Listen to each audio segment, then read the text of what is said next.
سلام گردان عزیز، تاجیک نوری عالم زنده سلامت خون سلام باشین. در سوره حجر یعنی که آیتی نهم شده میفرماید که اعوذ بالله من الشیطان الرجیم انا نحن نزلنا الذکر و انا له لحافظون. به درستی که میگه صدق الله العظیم، به درستی که میگه آیت قرآن میفرماید که به درستی که ما میگه نازل کردیم ذکر، این قرآن است. قرآن چند نام دارد؟ گفتم که در ویدیوهای گذشته که قرآن یکی از نامهایش ذکر است. میگه که الله تعالی اینجا خبر میده که ما قرآن رو نازل کردیم و ما او رو حمایت میکنیم.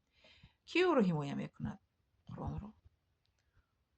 بعدش که حمایت کردن پیروش، ما پیرو رو چند اصل گذشت که 15 اصل گذشت که ما پیروشیم.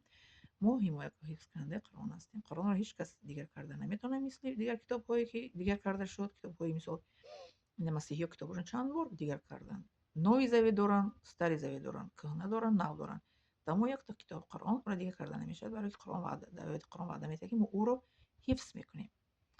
آیت قرآن سخن الله تعالی به واسطه جبرئیل السلام به پیغمبر ما اومده است. این سخن الله تعالی است و به واسطه جبرئیل پیغمبری ما اومده است. و به واسطه پیغمبر به صحابی‌ها گذشته. صحابه با ما هم چی میگم، ما میراث برنده پیغمبر هستیم. از پیغمبری ما یگون پول بویگری موندگی نیست. از پیغمبری ما میراث قرآن و حیات او سنتی و موندگی است که ما پیروی باید کنیم و میراث به خودمون گیریم. عالمان علمشون میراث است برای آدم و برای شاگرداش میمونن. بویگری ندارن عالمان. پیغمبران میراثشون دین به ما مونده رفتن، دین اسلام، دین حق رو مونده رفتن که ما از اون چی کنیم؟ گیریم و در آن دین اسلام زندگی کنیم انشاءالله. برای همین همه گپای بیهوده رو یک طرف باید مونید. شما تماشا بینانی که برای همه گپای بی‌معنی می‌نویسین، یک جا مونده برای فهمیدن و حیات پیغمبر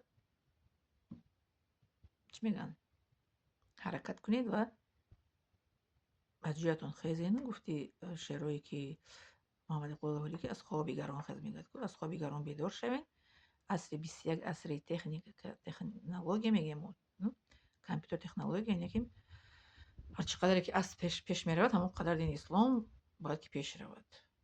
ببینید که چقدر آدم‌ها غیر مسلمان‌ها ایمان میارن. برای چی ایمان میارن؟ برای چی؟ برای که میآموزن دین اسلام، میآموزن و ایمان میارن. نه آموخته هیچ کس ایمان نمیاره. همین من آموختم که من آیت قرآن گفتم که معنیش رو باید دونم. من آموختم که به آیت قرآن بعد پیروی میسازه از قرآن میکنم، از سنت پیغمبر سلام، از حیات پیغمبر سلام میگیرم و عبرت در حیات خودم زندگی میکنم.